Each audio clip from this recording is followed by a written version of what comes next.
लागा हो जना राजा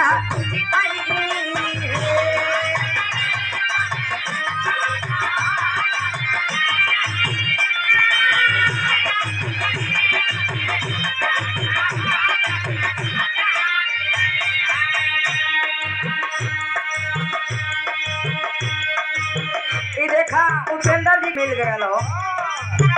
उपेंद्र लाल यादव जी इतो 151 रुपए करे तो है असो ही बना के रखे कोई नजर ना लगे तुम्हारे पे लेकिन इतने ना समझो ऐसे खाना खाई बैठी रे खन मर रहे कल लगता है ऐसे लगा तो कुछ नहीं आई तब दुल्हन कहे असया वैसे मोर मन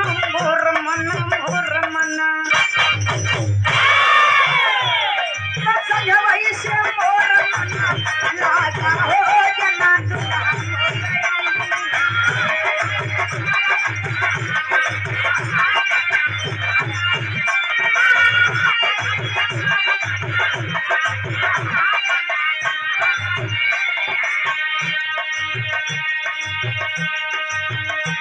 लेकिन लहरी गुरु जी गाँव में का गाँव में मास्टर कोना दुल्हन का दुल्हा बड़ा छोटवार बड़ा हलुकार रहे तब दुल्हनिया कहे सैया मिला बड़ा हल्का भगवान का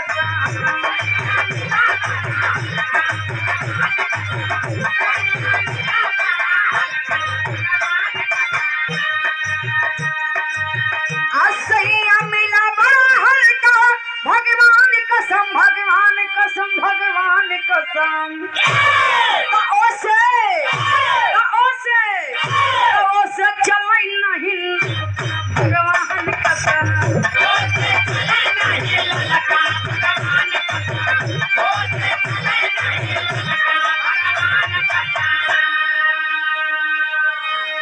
का कहला उसे चला नहीं ललका भगवान कसम लोगन का कनवा कुछ ज्यादा एडवांस हो गई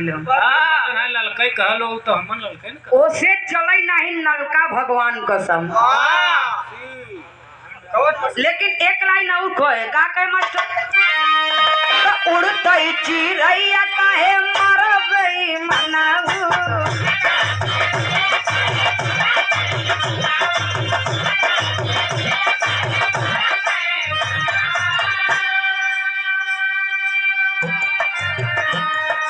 तारा पे मार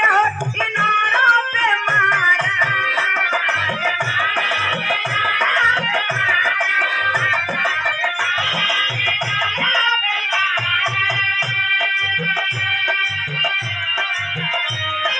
तारा पे मार इनारा पे मार जगतौ के है जगतौ के बीच काहे मारा गई मनाऊ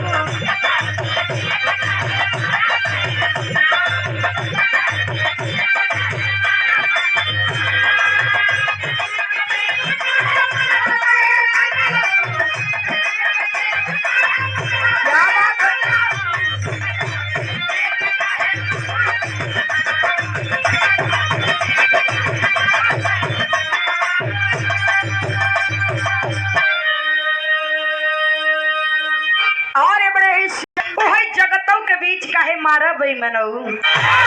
एक लाइन और कहे अब बाग में मार भाई बगीचा में मार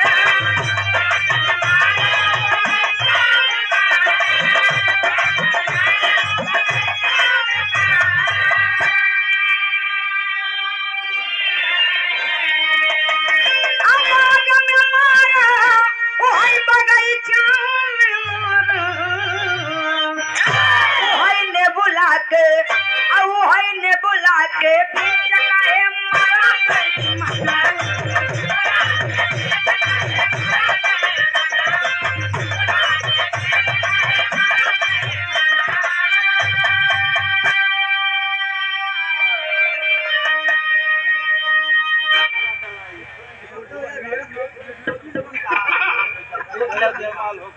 पैसा दीवाना प्रणाम सब लोगन के बहुत बहुत प्रणाम। बाग में मारा बगीचा में मारा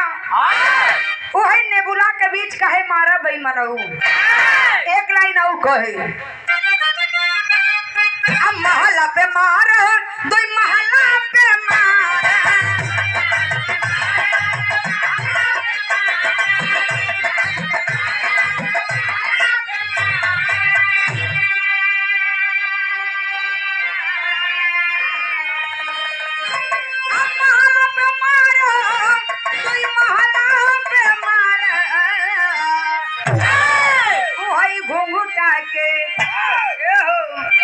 घुंघटा के बीच काहे मारा